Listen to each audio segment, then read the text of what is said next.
So this is the 2011 Chevy Colorado, check engine lights on. Went and got the code read.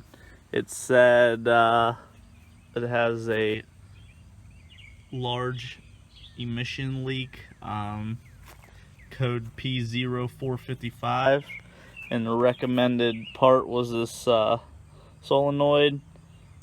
It's the Canister Purge solenoid, part number CP561.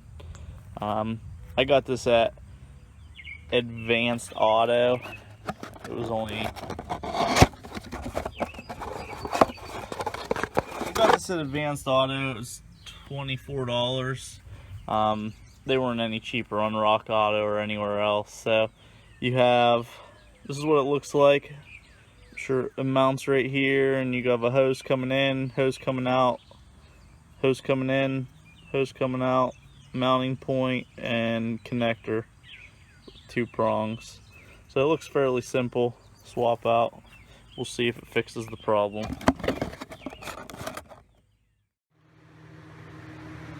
So it took me a long time researching Google to see where this thing lives. This is the evaporator canister purge valve solenoid. I looked all over back by the gas tank where the rest of the components are. Couldn't find anything, so I Google searched it, and it was showing the left side, driver's side of the engine behind the alternator. So I removed the tire, removed the fender well cover with those stupid plastic clips, broke a few of those, and so you come in, and right there it is. There's not a whole lot of room, but as long as those hoses come off, fairly simple, should come out fairly easy. But that's where it lives, right there behind the driver front tire. So you can go ahead and remove the connector with that red clip, and then get those two, there's a white push button you can see on the back, and a white push button on the front right there. You push in on those and pull those hoses off, and see if we can, there's a mounting bracket on the bottom. If we need to, we can pull that bolt out, but it should come right off that mounting bracket. So I took the 10mm bolt out of the bracket, and it allowed me to bring it over closer to me.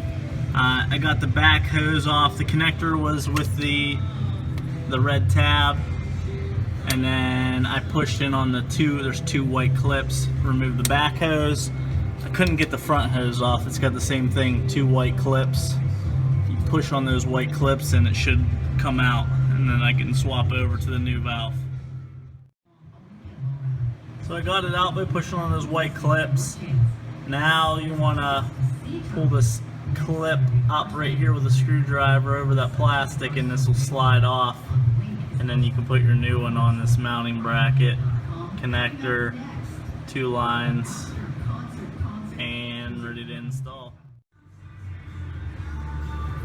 So pull up on this little tab right here, and that'll allow it to slip off the bracket. There's the old one, and the new one.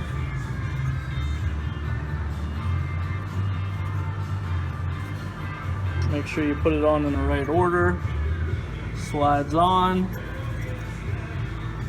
like this right here, and then it's gonna clip onto that piece of plastic. I gotta push it back up in there, put the 10mm bolt back in. You can see that silver spot right there. That's where it goes. Hook the 2 lines up and the connector back up. Gonna put the inner fender well back on, the tire back on, and we'll fire it up and see if the check engine light went out. Alright, so it's mounted right here with this 10mm bolt. The bracket straddles that post. Let's see if it'll focus.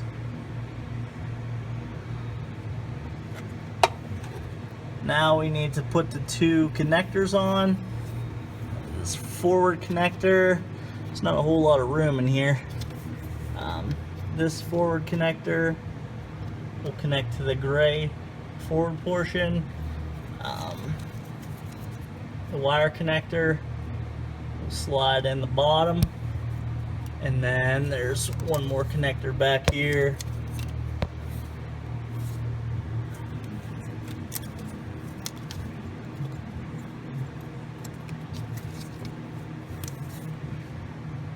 That clips on the back. I'll show you in a second.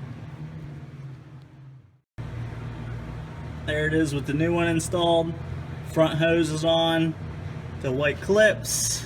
Push it on until it clicks. The wire connector's on.